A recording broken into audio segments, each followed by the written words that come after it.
Springtime is here. Yes, it is, complete with pine pollen. Yes, and cutting the grass and flowers blooming and wasps flying around your door and all kind of stuff like that. But Lots of sneezing and hmm all those kinds of things. you Nose wash your blowing. car entirely too much.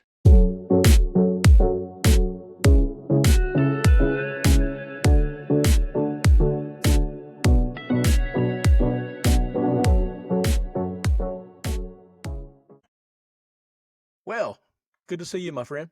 Good to see you too, man. Yeah, how's Yeah, things we're going? in the sweet spot of the upstate with weather. Just, Here we are. have your antihistamine ready.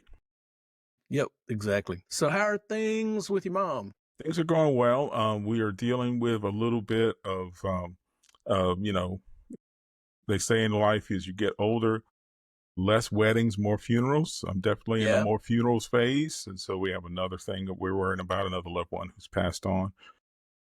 So there's going to be some interesting moments because I'm going to have to figure out what to do if we're traveling to the next place or not. And so I know one of the things we want to talk about today is, how do you travel? What have you seen it? And what things do you look for in that? So I feel like I have a story to tell there. I'm anxious to hear. Sorry to hear you got to go to another one, but it's just one of those things. It's that, like you said, it's that time of life, isn't it? It is. Yeah. Well, on my As someone said side, to me, better to be seen than viewed. yeah, this is true. Yeah, this is true. Wow. So on my side of things, actually pretty good right now. My dad just called yesterday and said he's done with his physical therapy for his shoulders. That's He's good. been going, I don't know, almost 2 months, and he said, it's not 100%, but it's a whole lot better than it was, and he can do more around the house and pick up more weight and all those kinds of things. Well, that's good. Yeah, better to be physically fit and be able to handle what life throws you at that way. Exactly. And my aunt, who has been very nervous about her cataract surgery, had her one of the first eye done this past week, and she actually sounds pretty excited now that she knows that it's not that scary. It's pretty straightforward. She sounded really upbeat when I talked to her about it, and that was nice to hear. And she's getting her second one done, I think, in about 2 weeks. So she's I think she's pretty excited. It's been a while. She's needed it done for a long time, and when her husband was alive, it was hard to get that done because she couldn't leave him long enough to Yeah. pull that off. So lots of stuff going on there, and it's gotten me thinking about talking a little bit about how to plan for surgeries for our loved ones, especially if you're not nearby. Yeah. How do you deal with a lot of that? My dad told me a few weeks back, I guess, gosh, this maybe been a month or two ago, about his doctor told him he really needs to have some shoulder surgery. And he's like, yeah, I think I'm going to go ahead and have that done. Both of them need to be done. They really need work. He said, I'm not completely capable. Obviously, he went to PT to fix some of that. And it sounds like PT is going to get him through the summer. And he was hoping that maybe in the fall he could schedule some shoulder surgeries. And it got me thinking that, there's a lot of complications in that. My dad lives alone. His house is not set up for visitors staying over. He has two dogs. One of those is a pretty good sized dog who's young and rambunctious. And if he pulls on you with a damaged shoulder, it's going to make it worse. So there's a lot of logistics there. How do you deal with those kinds of things where a loved one's having a surgery? They're going to need to have someone stay with them for a while. They may need to have somebody transport them places during that time. Dealing with pets, there's a lot of logistics. And one of the things that I wanted to talk about a little bit today is just, how do you plan for that sort of stuff? And do you plan for it? My dad's not a planner. He's like a spur of the moment kind of guy. And I think it blows his mind when I start asking questions about, okay, well, that's great. Well, how are we going to do this? And how are we going to do this other thing? And it just kind of seems to frustrate him. And me, Yeah. I got to know what's going to happen. So I how do hear you you. handle that kind of thing? Well, it's funny because my mom dealt with some surgery that she had to go through mainly for cancer. It's not the actual procedure that gets you; it's the prep and the post that kind of mess with you a little bit. And so, Yep. The things that you have to remember is okay. In surgery, you can't eat for 24 hours. And when you do that, for a senior with a diabetic senior, that could be a serious test. You have to manage that in a way that makes sense. That's right. So, figuring out, well, when is the surgery? When does that start?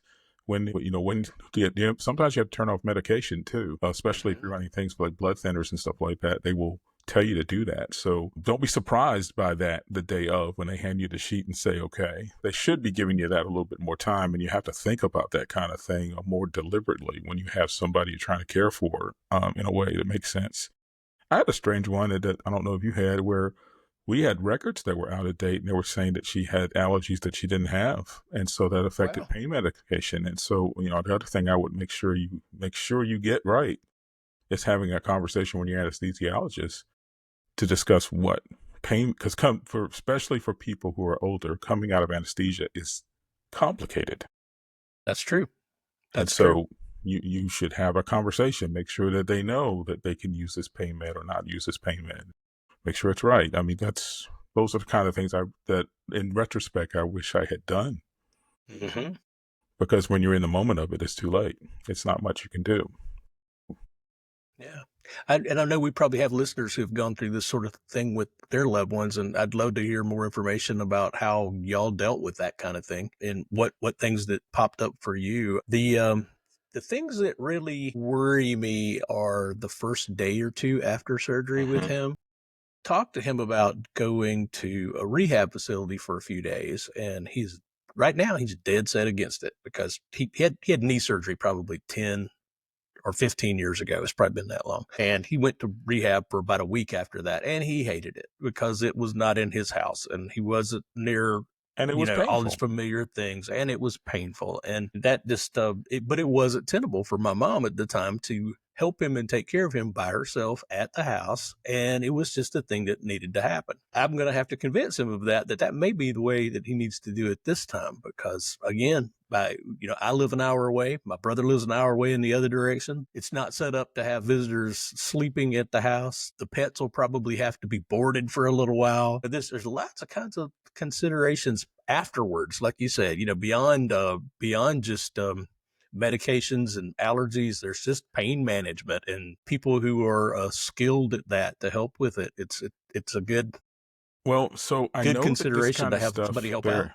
Yeah, I know this kind of stuff exists where if you're in a situation where you have a loved one who because of the surgery loses capacity and capability, that there are some options for paying for post care, like caregivers, Yeah, that should be considered. like comfort keepers and people Like like comfort that, keepers, probably. like one Yeah. of them that I know you and I have talked about before in the past, but there are lots of people like that in the area. Especially if you're doing it for a limited time like that, you might have a better option for something like that. I've even heard of caregiving facilities who will take on somebody short term for that kind of thing, like they're almost in a sense like a rehab hospital, but you don't have to have it as intense. And you should be talking to those people too, because there could be options there. Yeah. Insurance might pay for it. It might even be relatively affordable for what you Hmm. need to do. So I would ask some questions about that. And especially, so I've actually had one where I talked to my mom about the facility at one time, and he said, well, she wants to come for a week. We can do that. And so that's something to consider. Ask around, I go to think I, places and see what kind of options they have. I think I will do that for sure. And I've always thought about comfort keepers as more of a transport thing because that's where I've been dealing with. Well, my aunt has been using them for that for the biggest part of her use for comfort keepers. But I forget that they are actual CNAs. They are people who are used to dealing with people in these situations. And yeah, that sounds like a really good idea. So yeah, so I think there'll be ongoing updates on the podcast over the next few months to kind of let you know where things go. And as we were mentioning at transport, how are you dealing with getting ready for travel with your mom to these distant Well, funerals and it's things? interesting because you get into these situations where you have to make last minute travel items. And so I just went out and looked at a couple of sites, and I've been using some of these rules, and I think they're really smart. So there's like 5 things to consider, and I think they're really smart to consider. Here we go with the top 5 list.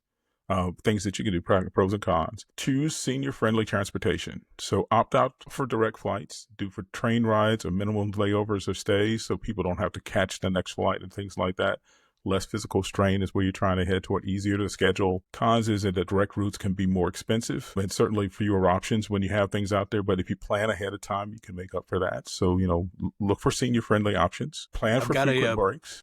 I've got a good example of the senior friendly options. And even we weren't even seniors at the time, but a few years back, gosh, it's probably been 12, 13 years ago, my wife had knee surgery. She had a fall, broke her kneecap, and had some pretty extensive knee surgery. But as she was healing and as she was getting further along, we needed to take a trip together, and it was cross country. We had to connect in Chicago, one of the busiest airports in the world. Midway. Yeah. No, actually not even Midway, O'Hare. And even worse. Yeah. So we're having to move around between gates, and she's walking fine. She doesn't have a crutch or anything like that, but she was moving slow at the time because her knee was still healing. And we were just about run over by people, even airline personnel. Like, get out of the way, move. Nobody wants to deal with that kind of stress, especially when you're already in a rehab situation anyway. So yeah, definitely. If you can do a direct flight, pull it off. Go for it. Yeah, I think so. And you may have to spend a little bit of money, but that's okay. It may be worth it. So, and certainly if you do things ahead of time, you can get usually direct flights for maybe a better rate than some other places. That's true. Plan for frequent breaks. So, plenty of time to rest, plenty of time for bathroom stops, know where you're going, keep your energy levels up and maintain and prevents fatigue is one of the pros for that, just to make sure you enjoy the sights. If you're in Chicago, okay, let's take a minute, let's have a coney and, something like that. So make sure that you take advantage of that option. Now that may take longer to get where you need to go, and it may limit what you can do in one day, but that's okay. So just think about that. Pack your medication and medical information with you. So at all times. So if you run out of pills or something happens, make sure you have the ability to get those pills as you travel. Prepare for health emergencies. Make sure you reduce your stress with seniors to make sure they're taking their pills in the right way. So, plan for that. That's an activity that you have to do. Actually, you and I have to do that too. We all take pills. So make sure you plan for that. That means that you have to organize and plan, and you might need some extra documentation at the airport for customs if you're bringing something that might go against some, TSA kind of rules. So just be prepared for that. Prioritize comfort over speed. At this point of our lives, the days of rushing from one point to another, that needs to stop. So I'm all about comfort over speed at this age. Into that. So hotels with elevators, walk-in showers. Make sure you have accessibility features if you need them. Make sure they're comfortable and they can enjoy their trip. Take less risk of injury and discomfort. I tell you, one of the things we did for the last funeral we went to, which didn't make it an enjoyable experience, but made it better to deal with, is we considered things like Residence Inn. So instead of getting 3 hotel rooms or 2 hotel rooms where we had to check in on her and knock on the door all the time, we got a Residence Inn that had 2-bedroom suite and something in the middle. Felt like a house. We go to one side and she go to the other, and we meet in the middle. And so checking on her was just part of the deal. And that's cool. It wasn't that much more expensive than 2 hotel rooms. And sometimes it gives you better options, like breakfast included, like fireplace, like one central TV. It looks like her house. So her stress level was down. And I think it really helped her do that whole service. She was comfortable. That's great. It wasn't a strained thing. And we did one for a wedding a couple of years ago. She was in another room, kind of far away from us. So we'd have to go and check on and knock on the door. She's getting up, answering the door all the time. In retrospect, this was much better. So that's the other thing. And then one last item on here, I'm scrolling up so I can see it all, is keep the technology simple and useful. So we are a technology show. Yes, we emphasize technology for helping seniors, but there is a way not to use the technology and to make it simple that you should consider. So easy to navigate devices, directions, photos for things. I know we talked about making photo guides for people and things like that. Use health monitoring apps. Stay connected and informed, but don't overdo it. Don't make it confusing. And it may take a little extra time if you had to, but just consider that. And so, these were really 5 great tips that I found that I used a lot, and I think would be helpful if you start thinking about, especially, you don't want to wake up one morning and got to travel and you got to do all these things. You want to plan them out. That's the whole point, I think. So we got a chart we'll throw in our notes, and people can look at it and see if it helps.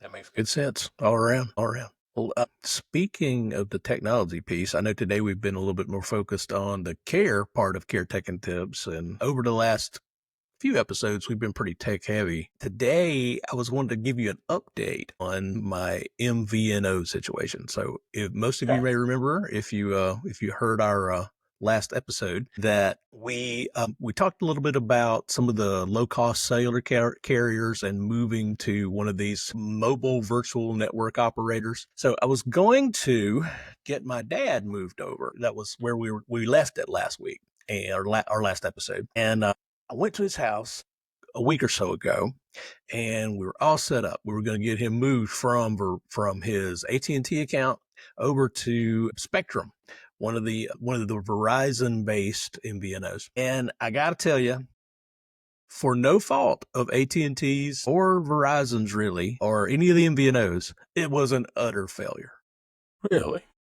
Yes. Okay. So I got hit with a curveball that I wanted to tell our listeners about, just to be on the lookout for this. So Okay. got to his house. We got everything laid out. We made sure his phone was backed up. We were getting ready to move over. I downloaded the Spectrum app that you have to use to get going. I set up an account with them so that, he would have an account for his new cellular service. Got everything ready. Got all the prep done and was getting ready to do it and get it and tell it to happen. And it said, oh yeah, by the way, you have to go to your previous carrier and make sure that your phone is unlocked so that it can move.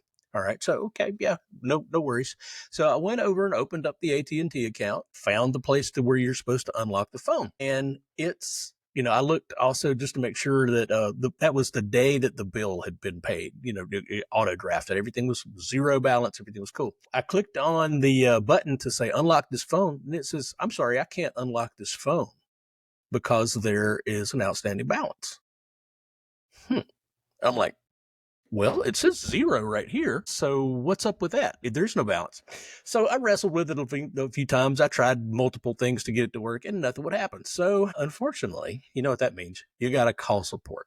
Mm-hmm. So I called AT&T support, and okay, I'm an AI advocate and I really enjoy using it. I hate it in call centers. So I ended up with trying to wrestle with this AI to tell it to give me an agent that I could explain what was going on to. It took me about, I don't know, half an hour to get through that. It seemed like it probably wasn't that long, but it seemed like it. Finally got a hold of a agent and we started talking. And she said, well, it says that there's a balance here. I said, there's no balance. I didn't even buy this phone from you guys. I bought it used on the internet through a company. I'll go ahead and call them out, a company called Gazelle.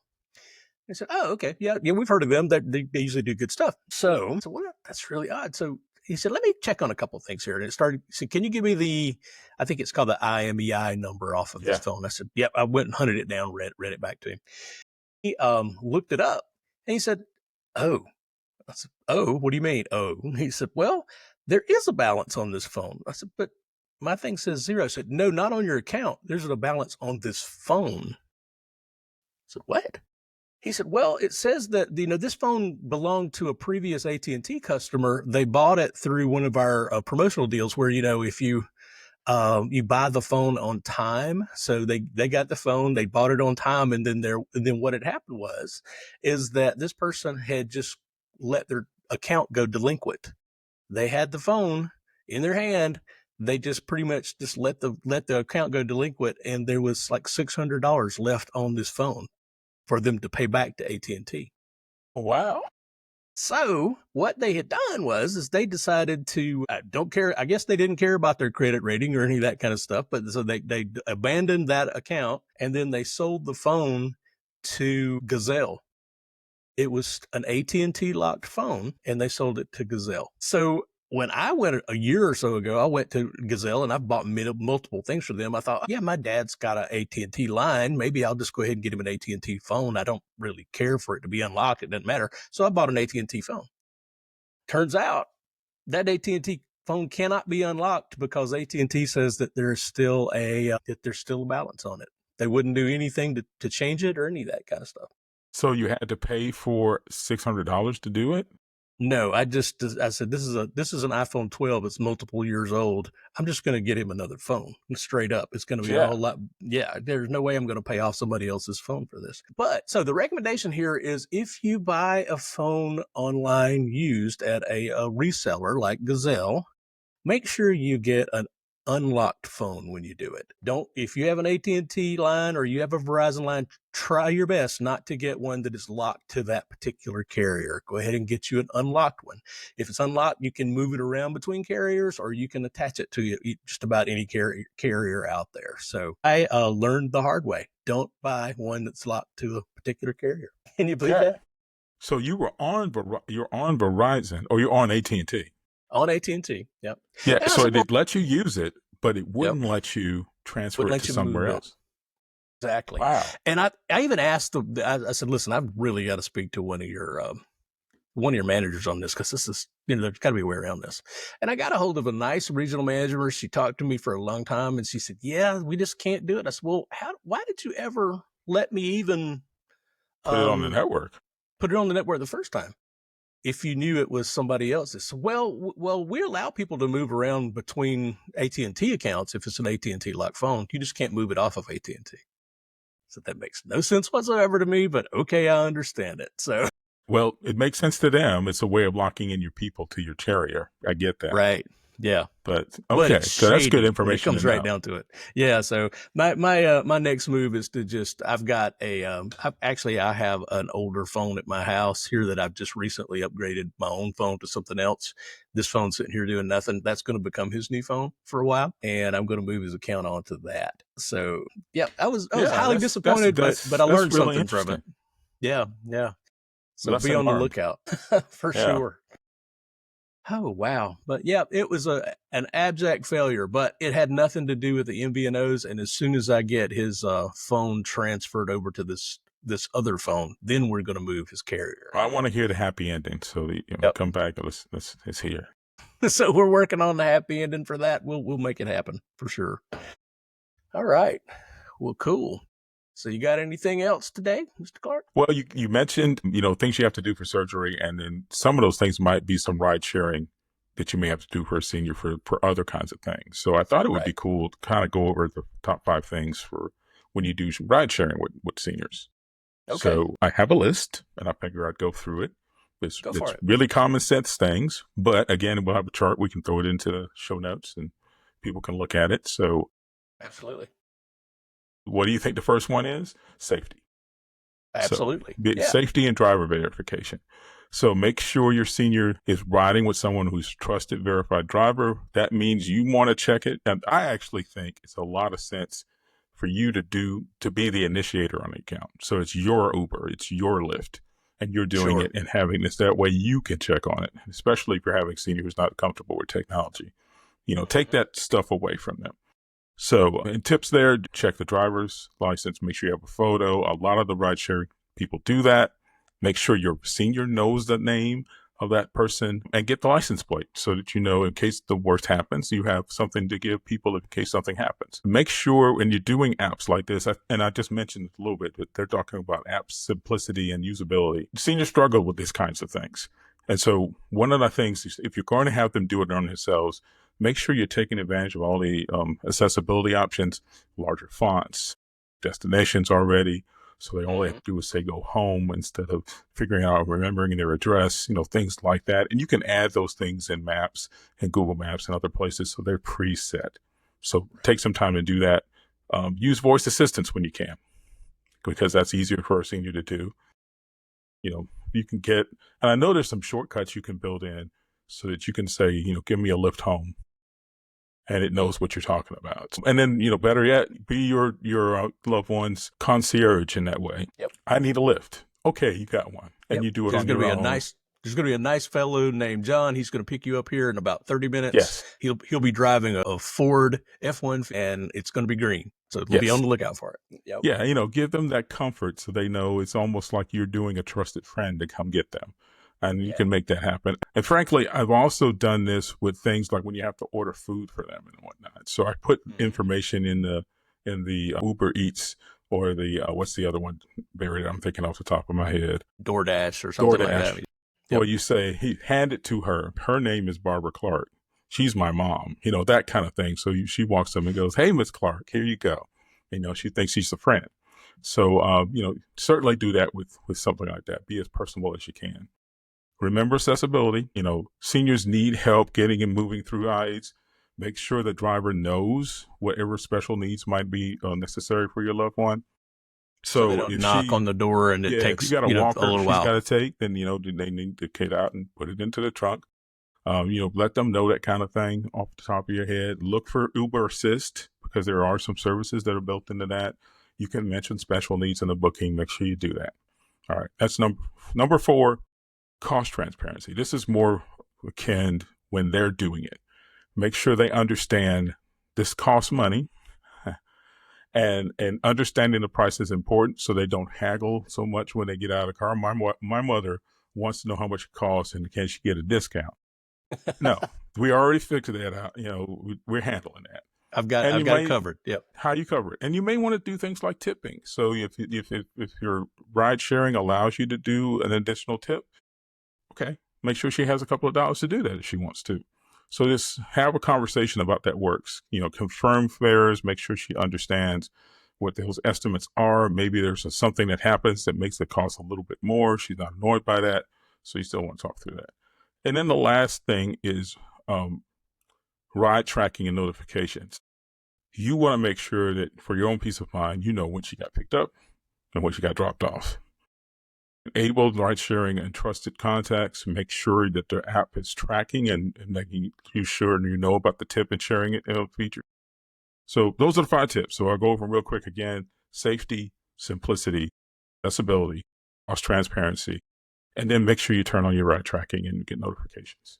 I think that's pretty cool. Great set of recommendations. And I would even go a little bit further than that and say, if you're going to try to say maybe have an Uber sent to pick up your mom or to pick up your loved one and take them somewhere, and then later on have an Uber come back and pick them up and then take them back home. I think if you can pull this off, I think it would be good is to run your own prototype experiment for that. Yes. So what it's like. I think that's a really cool idea.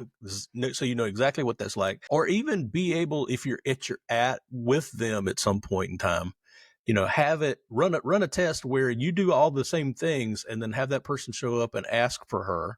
You just happen to be going with her as a silent passenger, but walk through the whole process with them one time so they understand, hey, this is not that scary. There's some guy going to pick me up. They're going to take me where I need to go. They're going to drop me off. It's all good. And a little bit later, somebody else is going to pick me up again, take me home. It really comes down to that. And just kind of, if you can walk through it one time like that, make it a little bit more comfortable for them and for you. So that what kind of problems they might run into. I think it's always good to experiment. Pay attention to the return trip. The pickup is way easier. So you want to make sure, have a conversation. She's going to an event. It's going to be over in 2 hours.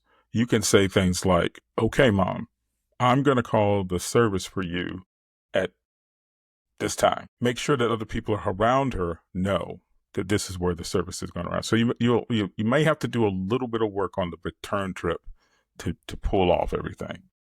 Because that's where your difficulty is going to be. She's at home, they're coming to her, but she's at an event, and the event's over in 30 minutes, and she's still waiting for the ride. That's where your problem failure goes into. Exactly. And, even so, that maybe what you want to do is find out who else is going to that trip and arrange for them to take her back. So it's not as an Uber there, but it's a personal ride back. So consider those things too. Yeah, it's a lot to take in, and there may be products out there for this that I don't know about yet because I haven't done a lot of research into it. But I think if someone could take Uber or Lyft and specifically put a layer on top that is just for dealing with the seniors or people who are at reduced capacity and making that whole situation simple, that would be a godsend for a lot of people, don't you think? Yeah, and you know what? You don't have to always use Uber and Lyft. A good old-fashioned taxi or limousine service can do a lot of this too, and you ought to give them a chance. That's a good point. Yep. Call them up, tell them what's going on, range time, prepay it if you have to. You can do all of that. So that especially in a lot of smaller areas, there are some specific specific transport services that, that's what they do all day long is they pick up folks who can't get around on their own. Stuff to think about. All right. Well, I think we're getting kind of close to our time today, and we hope that you guys are enjoying what you're hearing, and hope that you will recommend us to your friends and to your like and family, subscribe. and like and subscribe as we all like to Turn say. on those notifications, write us a review, Yeah. build a community. We love it all. Mhm. And we love hearing from you and love having suggestions about what kind of topics to cover. Hopefully here, we got to talk a little bit more about this offline, but next time in the next coming months, we may have a guest or two. Yeah. We've got We're some working hard interesting on that. So I'm looking forward to the idea of throwing some new blood and new looks and new eyes on the problems we might have too. That's right. So, So I hope you guys have a good rest of your day, wherever you're listening to us from or whenever you're listening to us from. And we'll see you on the next episode. Absolutely. All right. Take care, everybody. Take care.